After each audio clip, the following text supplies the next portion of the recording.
All right, Cameron here from LetterTech. Another video in our gluing series. We've got some modules that we put onto our back. So, you've got your wire tails and that will all stick up. So you want to make sure these don't flick up. You don't want to put silicone on it and wait for it to dry. Some guys tape them down.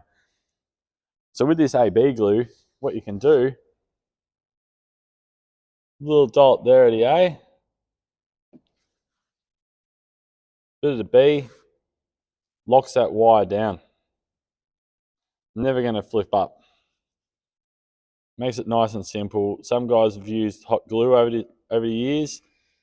But what can happen with the hot glue, as that letter's up on the side of the building and the heat is hitting the face, this can actually release the glue. And then this flicks up, you will get spots in that in your letter. What you can also do with this, a little bit of extra protection, you can run it along the side of that module, a little bit of hardener like that. It's going to stop that tape. Even though the 3M tape on the back of the bounce modules is amazing, sometimes that little bit of extra security to make sure your modules aren't going to flick up sort of helps as well. As you can see there, those wires are nice and down. You can get it all down so it looks really nice. And yeah, so just those couple little tricks can make doing a letter so much better and getting the best results.